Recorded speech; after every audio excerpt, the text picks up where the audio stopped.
There is a version of this story where Shedeur Sanders never even sniffs a starting job in Cleveland, where the kid who once carried first-round hype gets buried behind a $230 million quarterback and quietly fades into the background, another highly drafted name who couldn't crack the lineup.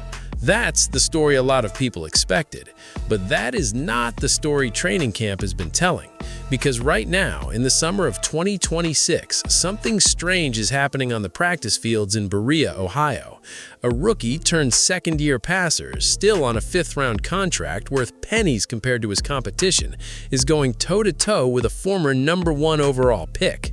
And the man calling the shots, head coach Todd Monken, has admitted flat out that nothing is decided. So the question isn't really whether Shedeur Sanders is losing. The question is what losing even means when the numbers on the practice field keep telling a different story than the depth chart. Head coach Todd Monken announced that Deshaun Watson will start Cleveland's preseason opener against the Bears in Chicago on Saturday, marking his first game action since tearing his right Achilles in October of 2024. Shedeur Sanders will get the start in the Browns' second preseason game against the Bills on August 22nd. Monken informed both quarterbacks of the plan after practice yesterday. So, CC, are the Browns making the right decision? If you've followed the NFL for any length of time, you know the Cleveland Browns and quarterback stability go together about as well as oil and water. This is a franchise that has finished outside the league's top 10 in passer rating for 30 consecutive seasons. 30! That's not a rough patch. That's a way of life. The last time Cleveland actually had top 10 quarterback play, Bill Belichick was the head coach and Bernie Kosar was throwing the passes.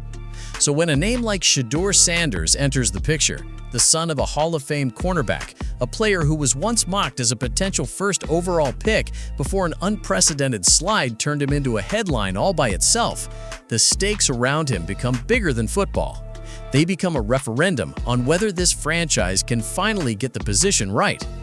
This is the story of where that competition stands right now, why it's more complicated than a simple binary of winning or losing, and what it actually says about Shedeur Sanders' future in the NFL. To understand the tension in Cleveland this summer, you have to rewind to April of 2025. Shedeur Sanders walked into that year's draft as one of the most scrutinized prospects in recent memory. Some evaluators had him going in the top 5. Instead, team after team passed. Round 1 came and went. Round 2, same story. It wasn't until the 5th round that the Browns finally called his name, a stunning fall that instantly became one of the biggest storylines of the entire draft class. Add to that the fact that Cleveland had already used a 3rd-round pick that same year on another quarterback, Dillon Gabriel out of Oregon, and you had the makings of one of the most crowded quarterback rooms in the league. Sanders wasn't just fighting for a starting job, he was fighting just to be seen as the guy his college tape suggested he could be.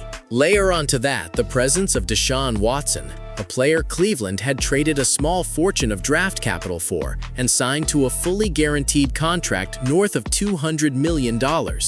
Watson's tenure in Cleveland had already been marked by inconsistent play, off-field controversy, and a devastating Achilles injury that wiped out his entire 2025 season. By the time training camp opened in 2026, the Browns found themselves in an almost impossible spot. A massively expensive veteran trying to prove his body could still hold up, and a young, cheap, talented passer trying to prove the doubters at the draft table were wrong. 2 storylines, 1 job. Fast forward to this summer, and the quarterback room in Berea has actually grown to 4 players: Watson, Sanders, Gabriel, and a new 6th-round rookie named Taylon Green. But make no mistake, this competition has really been a 2-man race between Watson and Sanders from the jump. And what's made it must-watch football content isn't just talent, it's the structure of the competition itself. Coach Monken made a decision that, on the surface, sounds fair. Alternate the reps, let both quarterbacks run with the starters on different days, give them equal opportunity, and let the results on the field make the decision for him. On paper, that's about as even a playing field as a coach can offer. In practice, it's meant that every single practice has become appointment viewing for Browns fans, because the depth chart seems to shift depending on which day you're watching. Through the opening days of camp, the 2 quarterbacks split first-team reps almost exactly down the middle. Watson ran with the starters on the first and third days, Sanders took over on the second and fourth. And when the numbers started coming in, they weren't exactly favoring the $200 million veteran. Sanders was completing passes at a strong clip, and by the time camp reached its second week, he had actually thrown more touchdown passes than both Watson and Gabriel through that stretch, while working with a mix of starters and backups. That's the part that made people sit up. A fifth-round pick out-throwing a former first overall selection isn't supposed to happen, at least not according to the traditional NFL script. Here's where the story gets more layered, though. On the very first practice with full pads, once real physicality entered the equation, it was Watson who took every single first-team rep in both 7-on-7 and 11-on-11 drills. He didn't necessarily light it up, completing just 12 of 22 throws with a couple of interceptions, but the symbolism mattered. When the pads came on and things got real, the coaching staff leaned back toward the guy they'd invested the franchise in. Sanders, working with the backups that same day, was efficient, completing the vast majority of his throws. Efficient, but not exactly the marquee moment that shifts a depth chart on its own. So which version is the real one? The spring and early camp stretch where Sanders looked like the better quarterback in structured reps, or the pads-on practice where Watson reclaimed the top spot the moment things got physical? The honest answer, at least as this story stands, is both, and that's exactly why this competition refuses to resolve itself cleanly. I still struggle to understand how it benefits Cleveland long-term for Deshaun Watson to play more games this upcoming season than Shedeur. That's the part that doesn't make sense. Well, Harry, you agree with Steve. Why? Yeah, so number one, when you look at Todd Monken, I think we're losing sight of this. He's a first-year head coach. And recently, how many first-year head coaches have we had not keep the job in year two? There have been a handful of moments this summer that have swung the narrative back and forth like a pendulum. The first came during spring practices, when an ESPN Cleveland insider surveyed roughly 20 people who'd attended organized team activities and found a surprising consensus.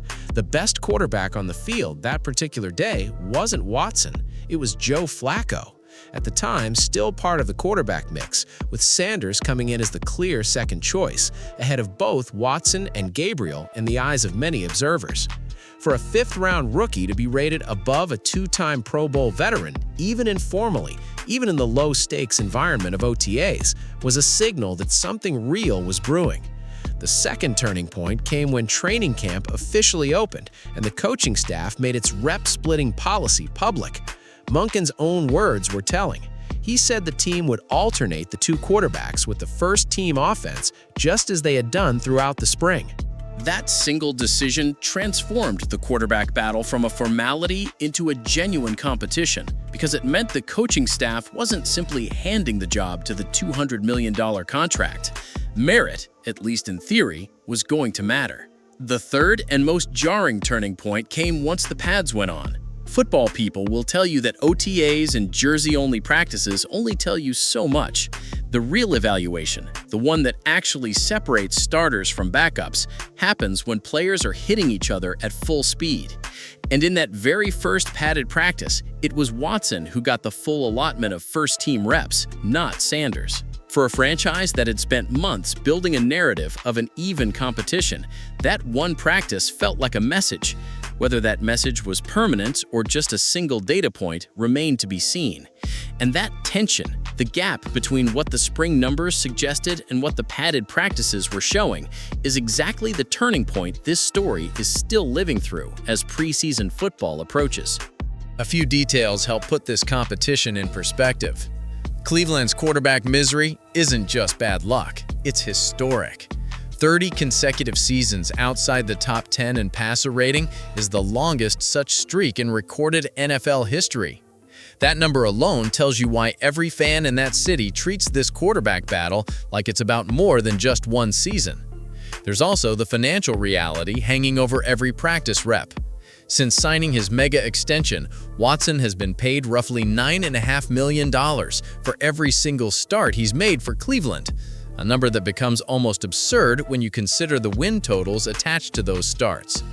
Sanders, meanwhile, is playing on a rookie contract that cost the Browns a tiny fraction of that, which raises an uncomfortable question for the front office. If the cheaper option is performing at a similar or even superior level in practice, how long can an organization justify starting the far more expensive one purely on reputation and sunk cost? And then there's the family storyline that follows Sanders everywhere he goes. As the son of a Pro Football Hall of Fame cornerback and current college head coach, every practice rep, every interception, every touchdown pass gets magnified under a spotlight that most rookies or even most second-year players never have to deal with. That added scrutiny is part of what makes his poise in these alternating rep sessions all the more notable. He isn't just competing against Deshaun Watson, he's competing against an entire media ecosystem built around his last name. This competition matters for reasons that go well beyond one summer's practice reports. For the Browns, the outcome of this battle will likely shape the franchise's direction for years. If Watson wins the job and finally delivers the kind of play that matched his draft pedigree before the injuries and off-field issues, Cleveland can justify one of the most expensive quarterback investments in league history. If he struggles again, the front office faces the brutal reality of having committed a fortune to a position that still isn't solved, all while a much cheaper, seemingly capable alternative sits on the bench. For Sanders personally, this stretch of football is close to career-defining. Quarterbacks who fall on draft day rarely get second chances to prove doubters wrong this quickly. Every rep he takes with the first-team offense, every practice where he outperforms a former #1 overall pick, chips away at the narrative that his draft slide was somehow deserved. And for a franchise starving for stability at the position for 3 decades running, the idea that the answer might have been sitting there all along in the 5th round carries a kind of poetic weight that NFL storylines rarely offer. There's also a broader lesson here about how modern NFL front offices build competitions. Alternating first-team reps rather than simply naming a starter based on draft status or contract size reflects a shift toward genuinely earning the job on the field. Whether that philosophy holds once the games start counting, once Cleveland opens the regular season with real stakes attached to every throw, will say a lot about whether this era of Browns football is finally learning from 3 decades of quarterback mistakes. So, is Shedeur Sanders really losing the Browns' quarterback battle? The truth, as of this moment, is far messier than a simple yes or no. In the structured setting of spring practices and early camp reps, he's held his own and in several stretches outperformed the far more expensive veterans standing across from him in the quarterback room. But the moment pads came on, the moment the competition shifted from scripted drills to something closer to real football, it was Watson who reclaimed the top spot, at least for that single telling practice. What that means for Week 1 remains genuinely uncertain, and that uncertainty is exactly why millions of fans can't stop watching. This isn't a story with a predetermined ending. It's a story still being written, rep by rep, practice by practice, in Berea, Ohio, by 2 quarterbacks who each have very different reasons to want this job more than the other. If you want to keep up with every twist in this quarterback battle, as the Browns march toward their season opener, make sure you're subscribed because this story is far from finished. Drop a comment letting us know who you think should be starting Week 1, and hit that notification bell so you don't miss the moment Cleveland finally makes its call.